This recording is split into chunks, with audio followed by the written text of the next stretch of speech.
Ôtez pas tous, bien-aimés frères et sœurs. Je vous ai déjà parlé de ça depuis plusieurs jours, que le Rwanda et la RDC ont signé des accords au niveau de Washington. Ce qu'eux-mêmes ils appellent, beaucoup appellent ça une déclaration de principe. Pour moi, ce sont des accords. Parce qu'une déclaration de principe n'exige pas à une partie de retirer ses troupes. Non. Sinon, Trump allait faire la même chose avec Poutine. Ce sont des accords. Les États-Unis ont imposé, ont demandé à Kagame de retirer ses troupes. Parce qu'ils savent que si Kagame retire ses troupes, alors le M23 n'aura plus de bras armés. Il sera paralysé. Et il sera obligé de se rendre à Nairobi pour terminer le processus de Nairobi. Maintenant, quel est le contenu des accords de Washington? Qu'est-ce que c'est? Qu'est-ce que ça signifie? En fait, Washington, c'est, si vous voulez, la face visible de Luanda. Les amis, les Américains, oh, ils sont forts. Il faut reconnaître qu'ils sont forts. Vous voyez, ils ont fait à Washington, là, c'est exactement ce qui s'est passé lors de la Seconde Guerre mondiale. C'est-à-dire que la Russie s'est battue, corps et âme, pour neutraliser le pouvoir à Berlin, pour rentrer jusque dans Berlin, jusqu'au bunker du maître des lieux. Et les Américains sont venus, ils ont pris la paternité de la victoire. Et le monde entier, même quand nous on étudiait, quand j'étais plus jeune encore au collège, nous on se disait, ce sont les Américains qui ont gagné la Seconde Guerre mondiale. Alors que nous savons que c'est faux. Aujourd'hui, scientifiquement parlant, on sait que ce sont les Russes qui ont gagné la guerre. Puisqu'il y a même des éléments qui montrent que, il y a des experts qui vont vous le dire, que les Américains ont même aidé l'Allemagne. Ils étaient même alliés avec l'Allemagne au début de tout ça. C'est à la fin, quand ils ont perdu, qu'ils ont compris que là, c'est fini, et nous, on prend. Donc, les Américains sont venus prendre la paternité par un système de propagande et du contrôle des médias, de gestion des médias. Il y avait déjà, à l'époque, le numérique. Mais nous, on ne savait pas que c'était un élément important. Le monde entier négligeait ce domaine-là.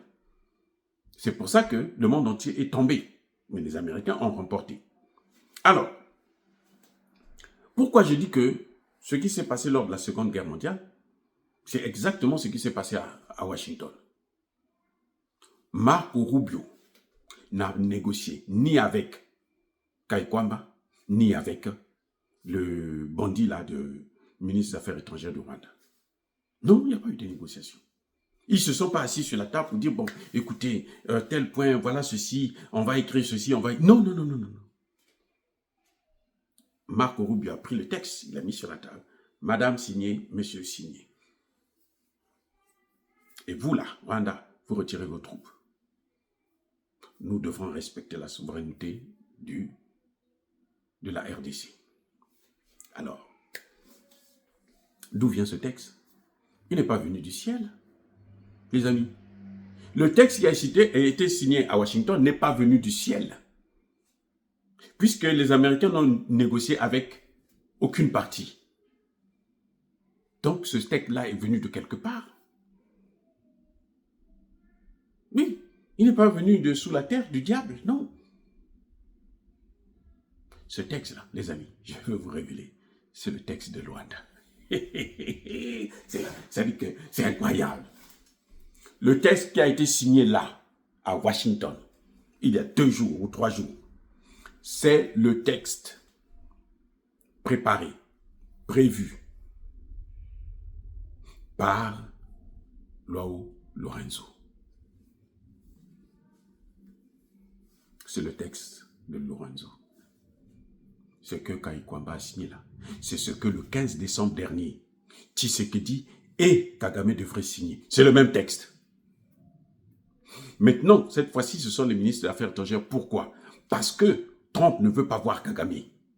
Trump ne veut pas serrer la main à Kagame. Vous comprenez? Trump n'a pas envie de le voir. Parce que Trump sait, il a tout le dossier avec lui, que c'est un grand criminel. Et il ne veut pas s'asseoir avec lui. C'est pour ça qu'il a demandé au ministre des Affaires étrangères de venir signer. Parce que si ce sont les chefs d'État, eh ben c'est lui qui doit les recevoir en tant que chef d'État. Donc pour éviter de les recevoir, il dit non, il envoie son ministre des Affaires étrangères de faire l'affaire. Mais le texte là, ce n'est pas un texte qui a été discuté par les Américains, c'est le texte. C'est le texte de João Lourenço. C'est le texte que Kagame avait boycotté le 15 décembre 2024.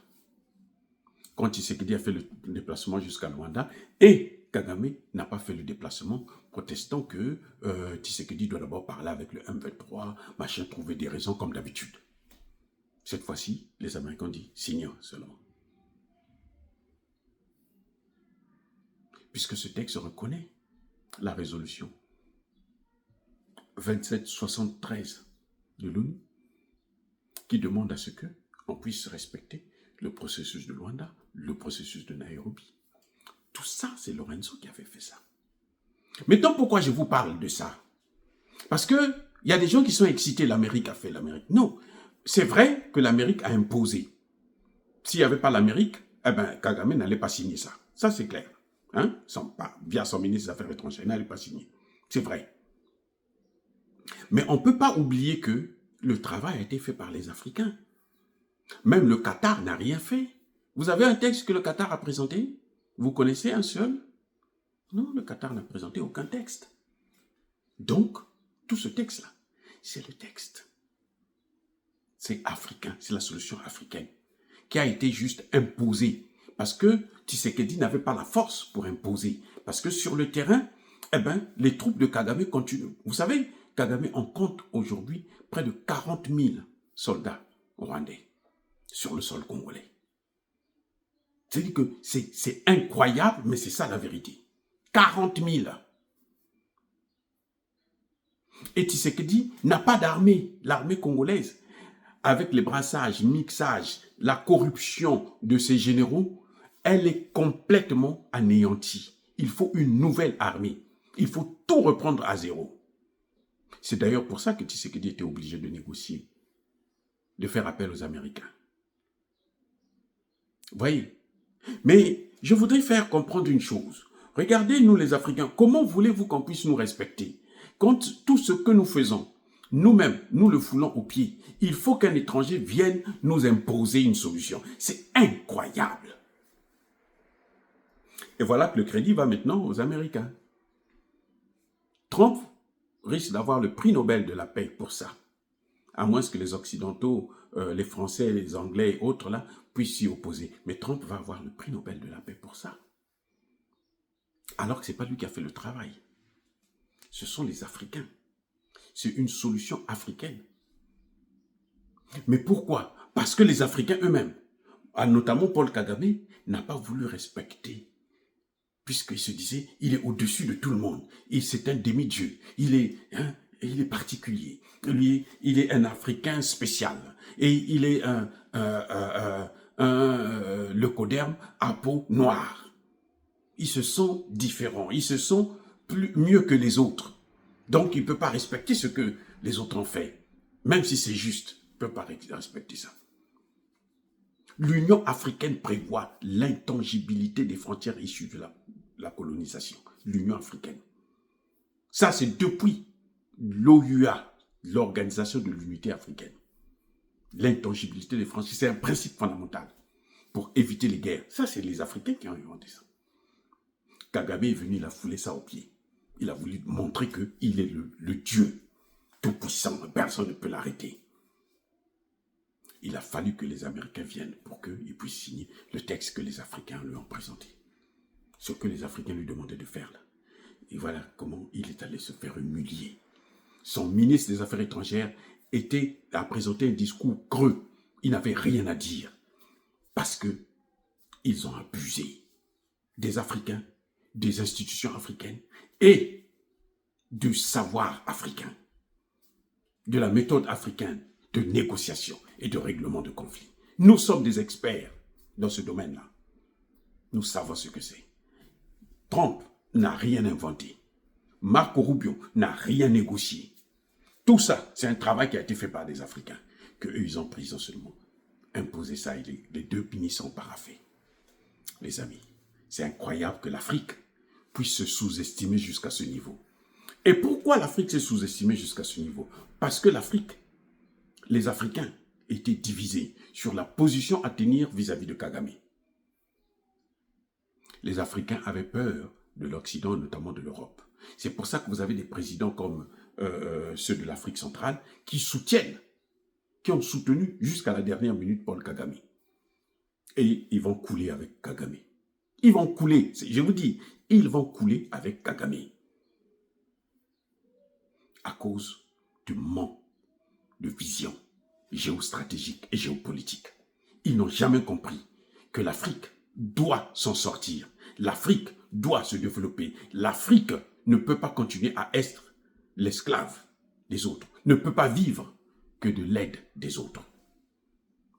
Nous avons des dirigeants qui pensent que l'Afrique doit toujours être soutenue pour qu'elle puisse s'en sortir. C'est impossible et c'est faux. Soyez bénis, abondamment bénis par le Dieu des Kémites et par nos ancêtres évangélisés, mais que tous ceux qui persécutent le continent africain le pillent et le déstabilisent, qu'ils soient noirs, blancs, chinois, arabes, juifs, indiens, qui qu'ils soient punis, maudits, foudroyés, neutralisés, écrasés, effacés par le Dieu des Kémites et par nos ancêtres évangélisés. Vive l'Afrique éternelle, j'ai dit et j'assume.